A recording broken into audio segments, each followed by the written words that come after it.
Yes, sir! What is going on, YouTube? It's your boy Denali, aka Don Squally.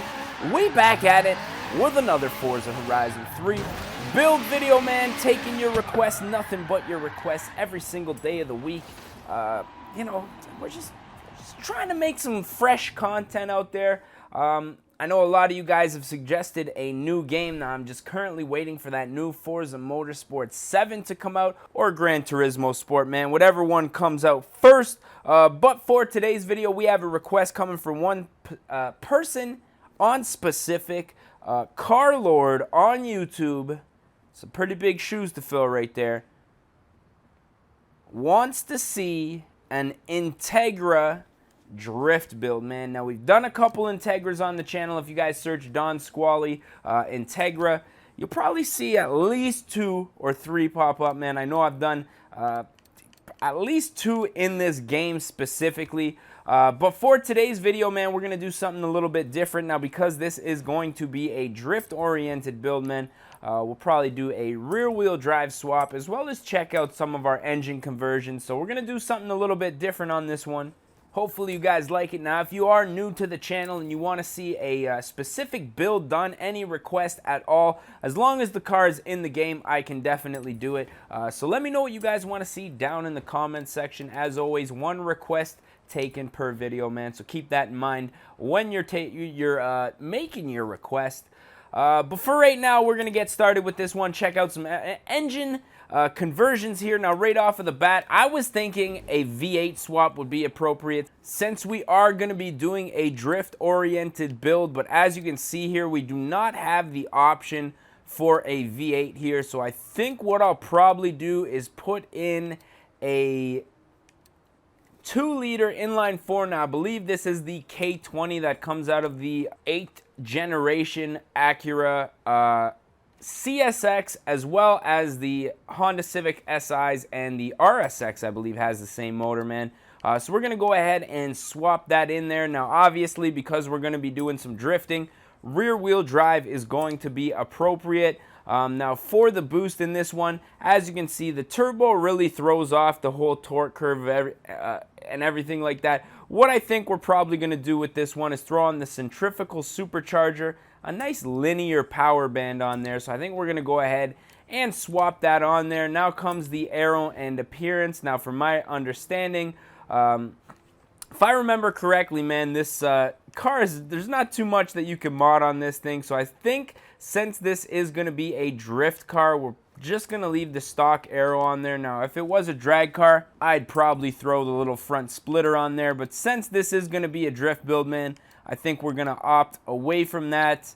Now, I'm not too sure, man. Right now, I want to throw a wing on this because it is a drift car. I know a lot of drift cars have the big, ridiculous wings, but I'm a sucker for an Acura without a wing on there, man. So I think that's what we're probably going to do for the time being. May change that up. Now, as you guys know, even for my drift cars, I like to throw on the race tire compound. Now, reason being is, let's say I'm out online, you know what I mean, racing or drifting and stuff like that. Somebody challenges me. I like to be able to go into race mode, without having to go into my garage, buy new tires, install them, and all that stuff. So that's the reasoning for throwing on those race tires, man. Obviously, we're going to be throwing in quite a bit of power, so that's not going to be an issue. We should be able to overpower the grip.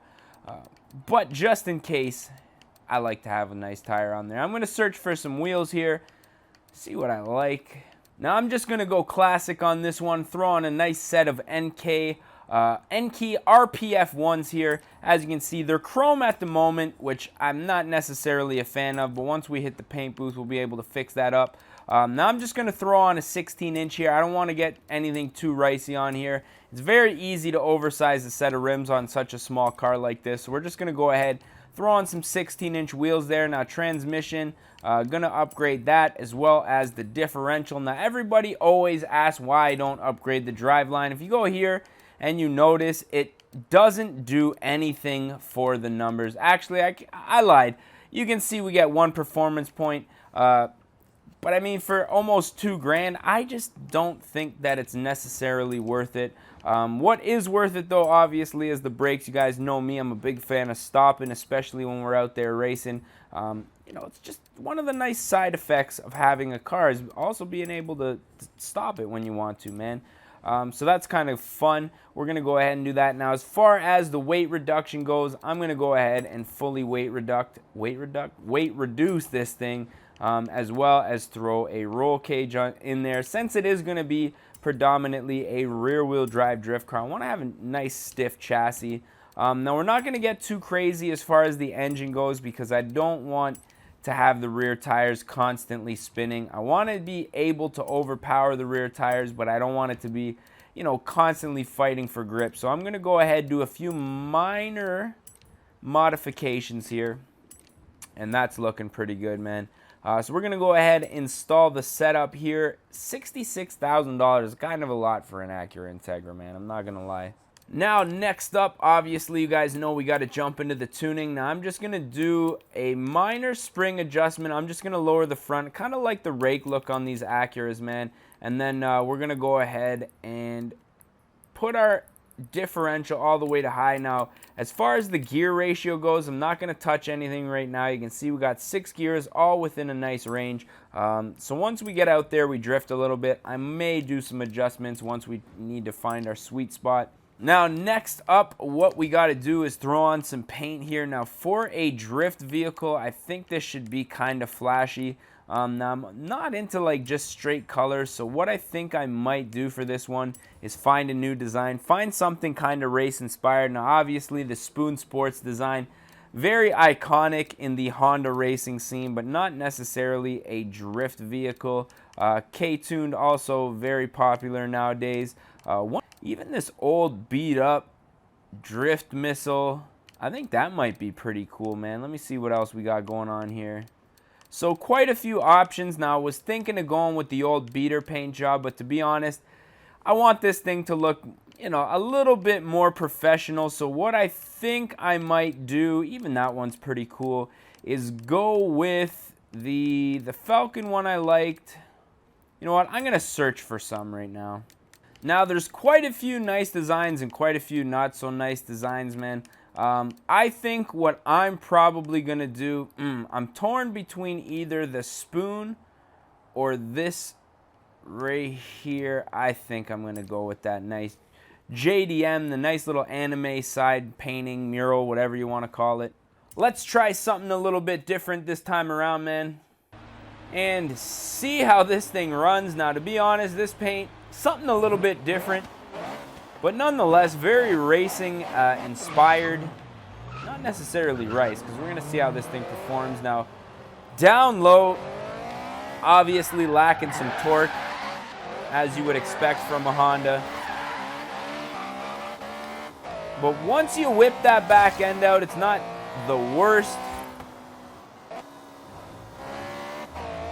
Now, with these low power builds, it probably wouldn't be a bad idea to put a little bit of a cheaper or a less aggressive tire on here.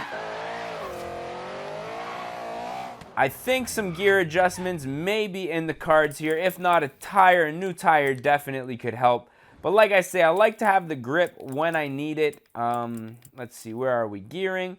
We're going to put our gearing a little bit more towards the acceleration there.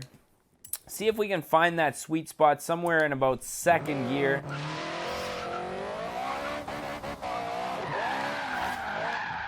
Oh. There you go. So when we're sliding second gear, we can still spin those back tires around. See if we can spin it in third. Oh. Spun her right around. Not enough power to keep those tires spinning to keep the car from rotating, but I think second gear is probably going to be our sweet spot with this one. Let me know if you guys like these race, these race-inspired liveries or whatever you want. I wasn't going to call it livery. I really don't know. Livery or livery? I'm not really sure. Hashtag live for live or live for live. Live for live? I don't even know, man. It's like the same word, bro. It's just two different ways of pronouncing it. How's that for English, ladies and gentlemen? Anyways, as far as a drift build goes, this thing actually isn't that bad. I like the fact that it still has a lot of grip, because you'll find out. Oh, hold on a second. Roundabout. You'll find out once we do a little top speed run here that the grip's probably not the worst thing to have when you want to go fast. And we're still able to whip it around this roundabout, which is actually pretty impressive, man. A lot of cars can't do this, but I think because this car is so light, stays very nimble on its feet. There we go, a little top speed run here through the tunnel. And you can see lots of grip. Don't have to worry about the car spinning out.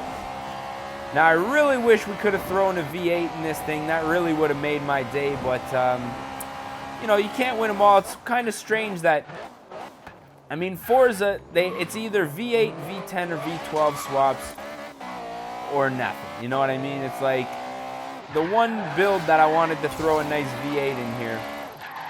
No luck whatsoever. This is a speed zone. I thought that was a drift zone. I was going to say we're really not doing that good, but that makes sense. This is a speed zone here. But to be honest, this thing rips it nicely, man. This is a very impressive little build, if I do say so myself. Taking out the neighbor's lawn furniture, though. But I'm thinking we are probably going to put an end to this video, man.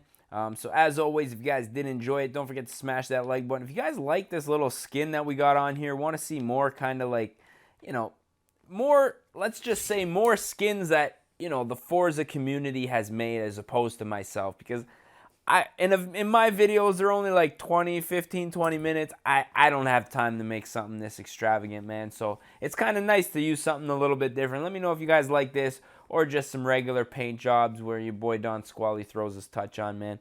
But let me know down in the comments section. As always, if you guys did enjoy this one, don't forget to smash that like button. If you guys are not subscribed yet, smash the subscribe button, man. But I'm thinking we've jabbered on enough, man. So as always, I just want to say thank you guys for watching. We're going to catch y'all mofos at the next one, man. Peace. Recovery of a lifetime. Oh, fuck. Oh, no. Oh. Fuck. Yeah, just keep on rolling there. Yeah. Don't worry about the race or anything.